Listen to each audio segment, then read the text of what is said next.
when we started Imperas, we weren't really in verification, we were in software simulation. So in the last 5-6 years, getting into RISC V, it's back into the verification world. And so what I'm going to talk about today is really the process of verification and also what's evolving in terms of standards around this RISC V process of verification, and specifically about this RVVI. I'm just going to let this point out, this RVVI based methodology that we've got here. So, so this is the abstract from that I was asked to talk about here, and it really talks about what we're doing in verification, the different approaches, a lot of the complexity related to functional verification that's coming with RISC V, and then what's going on in the industry to try and help with reuse and to share things so that we can be more efficient in that.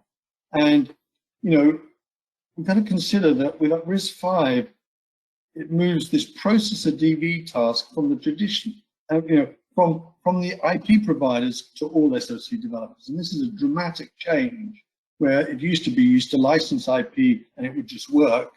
Now you're developing the IP, the processors yourself in the RISC V world. And it represents a huge migration in responsibility for verification from the IP providers to the end users. And what we're trying to do is work in how to make this more efficient and help people with their time to market with reuse of these. And that's really where this RVVI comes in. So what I'm going to talk about in the next sort of 10-15 minutes is a little bit of background, some of the challenges in there, where RVVI comes in, and we're going to drill down into it and see it in practical use, and then hopefully have some time for some questions in there. So in terms of background, really, traditionally people used to develop SoCs by buying in IP. Now with RISC V, you can still do that, but most often people are going to RISC V because they want to extend it in some way. So basically everybody's becoming an architecture licensee, and they've always got to verify it, and that's one of the things that's changed here. And traditionally, if you licensed in some IP, that IP was subject to huge amounts of verification. This is from an ARM blog that I read, where because basically there's methodologies, you've got pre-verified blocks that you could integrate them in. And we're going to talk in presentations later from Brecker's talk about integration, verification, and tests and stuff like that. So that's a very traditional part of using IP. But you have to consider that companies like ARM use a huge amount of verification to validate the IP themselves. And that's really the sort of the traditional approach. And even with that approach, DV is still one of the huge nightmares in any SoC ASIC project. And this is a Wilson research study from Siemens, that it's still 60 to 70% of the time is verification in these chips. So, and that was when you licensed in a block of IP. And now with everybody becoming an architecture licensee, they're choosing their own instructions, they're changing configurations because there's a huge selection of options that you can choose. And actually you can do a lot of implementation specific, you can decide how something's actually done. So it's not actually defined in the specification. It gives you the freedom to go in your own path, not just with extensions, but also on the specific implementations, the way registers respond to illegal values and all this sort of stuff. And of course, you've got the ability to add from state. So, you've got a huge amount of verification that needs to be done. And one of the things that people don't realize is that whenever you change something or add an extra option, you almost double the verification. So there's a lot to be learned about process of verification, and there's a lot to be done. And it's changing the way people do things. Now, if we just try and look at how people can do verification, we sort of classify them into really 6 different steps or 6 different approaches. The first 2 really are running programs. Does a program run? Does the program run and get the right results in there? So these are sort of self-testing things. Then you've got the sort of compliance level checking where you can do signature checking or trace logging checking. So these are the approaches that, for example, the signature checking approach, which is the way the RISC V International's compatibility tests work, is an approach. The ARM tends to, with their compliance checking, use a trace log checking with their ACKs in there. And so this testing there's compliance, and then where we're focused in Imperas is actually on the DV side of things, and that we see this sort of simple sort of step and compare stuff where people are looking at instructions to the full sort of commercial solutions, which are talking about asynchronous and everything. And this is really talking about just dynamic simulation. Obviously, there are formal techniques as well, which are very, very effective in all verification teams use that. But we're just talking here about dynamic verification, simulation. So there's many different approaches in here. And if we look at what we did with Open Hardware, so Open Hardware as an organization was a presentation later by Mike Thompson, who's the sort of design as the verification director of Open Hardware. And it was founded about 3 years ago, really to take RISC V, which is an ISA standard, and exploit the standard and create open source silicon from it with RTL. And one of the key things that Open Hardware set itself up to do was to create the RTL, but to create it at industrial quality levels. And to do that, they engaged with us, Imperas, to help them with the verification of it. And Mike's going to talk about the evolution and how this Core 5 verification testing environment works later. But the first generation of it, was just an overview of it. Is there's a core, there's some peripherals in the test bench, and then there's a reference model. And what would happen is the programs would come in. There were controllers which would step it and compare, and run every instruction to test what was going on, take into account the debug stuff and the interrupts. And we can see there are really three main components in here. There's the test bench itself, there's the core, and then there's a reference model. Those are the three things. And there are different interfaces that are required. There's one which is the interface between the design under test and the test bench, and then there's the test bench to the reference model as well. So there are two different interfaces, and we can sort of conceptually think about this as the reference model, tracer, the test bench, and the controller. And you need to build a test bench with these in it so that you can do this sort of verification where you load the program up, run it, and you're comparing. As I said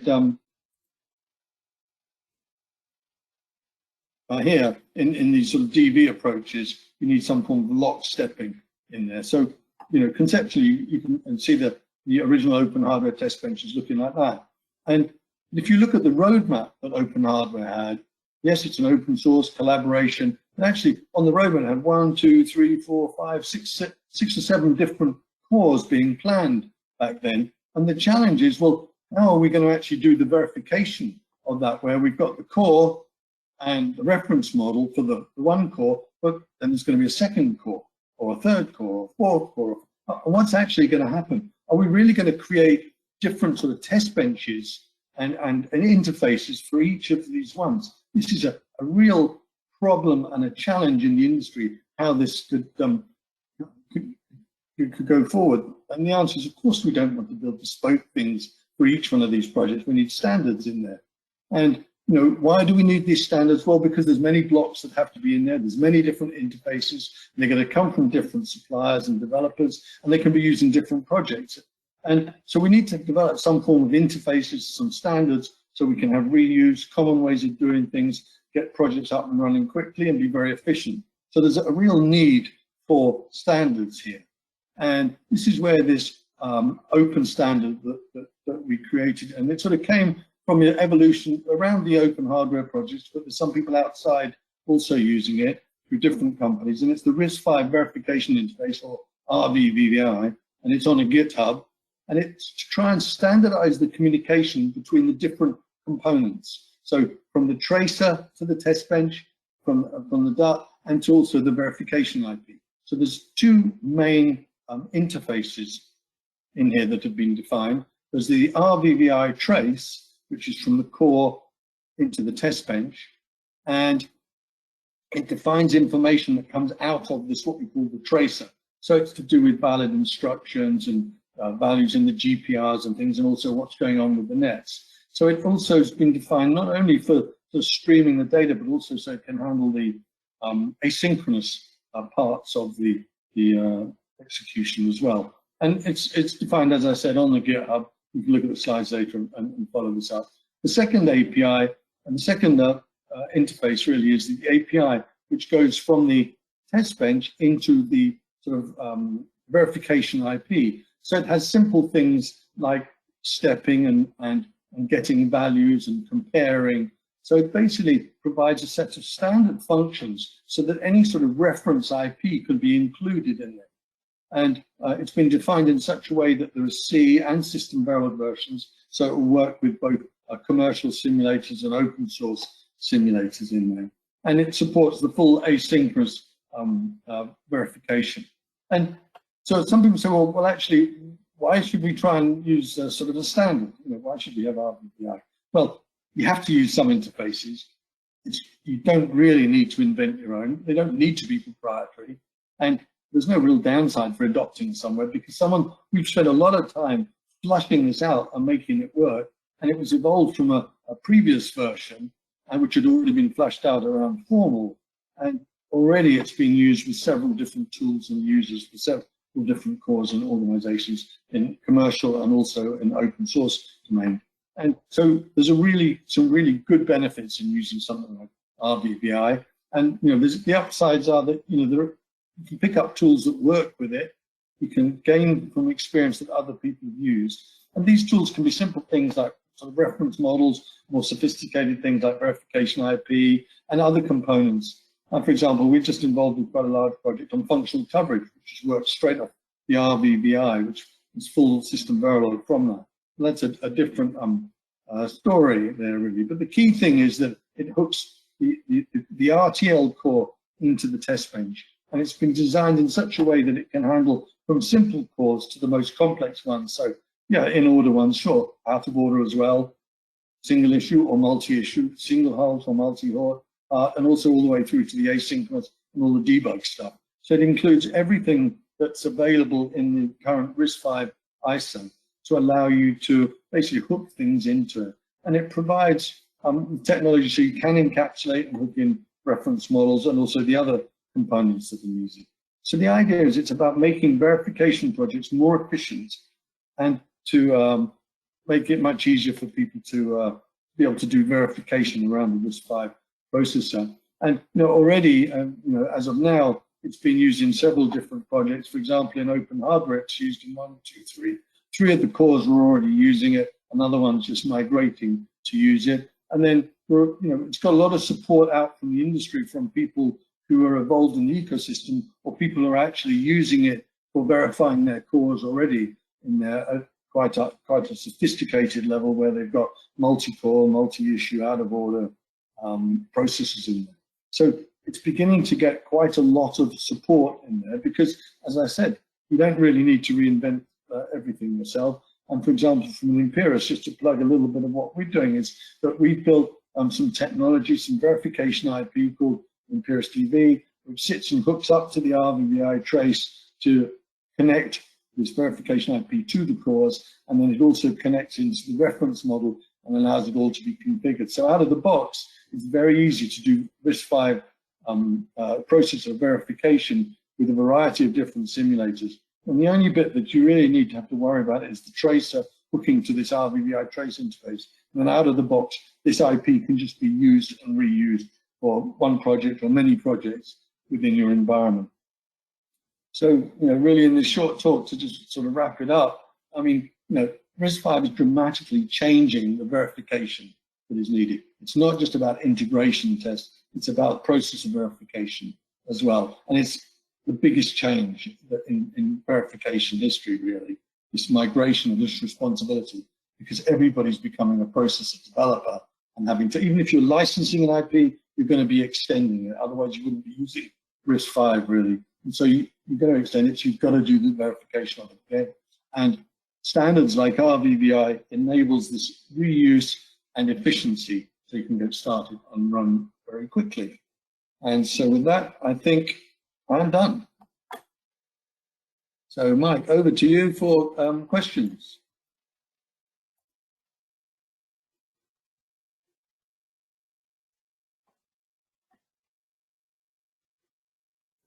Hello.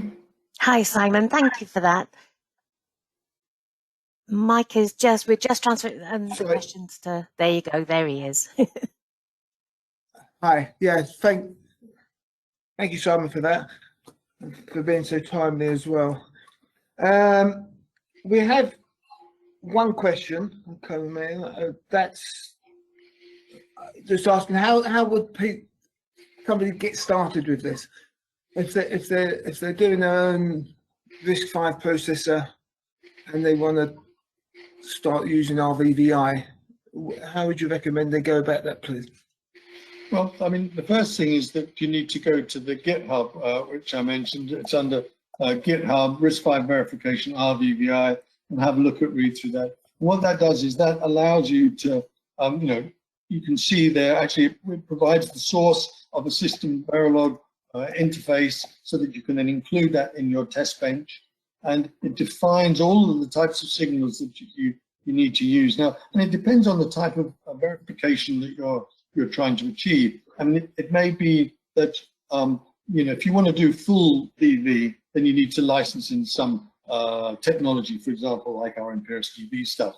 But if you want to do sort of earlier sort of stuff like trace king and things like that, you can get the RVVI working, and then you can add a trace component to it. And at the moment, as RVVI is you know, just starting, then there's very little yet available. But you know, you could build a tracer, make it publicly available, anybody could use it. We expect those collaborations to happen. We provide some currently, they're proprietary, but over time we expect them to be more sort of open and open source. So you know, the first thing you need to do is work out what level of DV you want to do, and then create a tracer which gets the information out of your RTL into the test bench, and then pick up components that can use RVVI.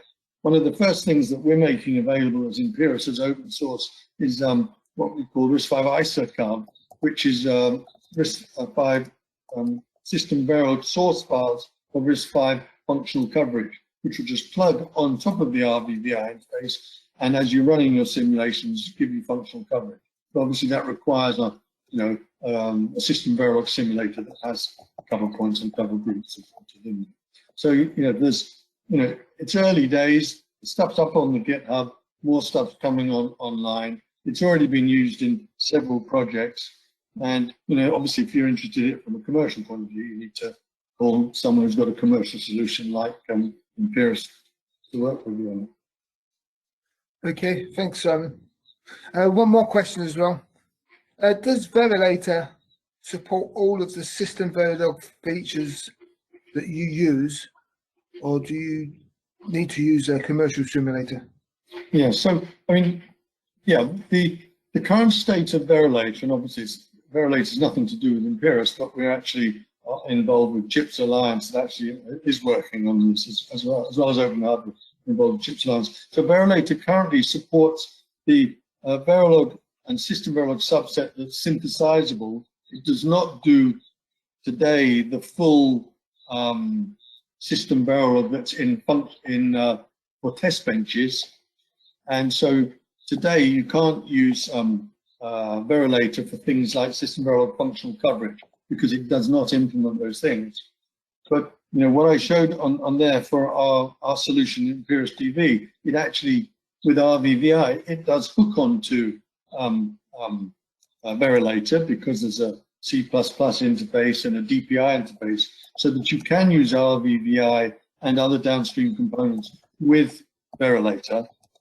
But there is a project in Chips Alliance to evolve Verilator to have system Verilog. But to answer the question directly today, to do full functional verification DV of RISC V, you need system Verilog capabilities to do with functional coverage and other things, and that does mean a commercial system Verilog simulator. But there's nothing specifically about RVVI. That is, RVVI works with Verilator as well as commercial simulators. But high quality verification is currently only done using commercial verification simulators, Cadence, Synopsys, and Siemens. Perfect. Okay, that's a good answer. Thank you, Simon. And again, thank you for your talk. And we'll switch over to the next speaker. Great. Thank you very much, Mike. Thanks. Thanks, Alan.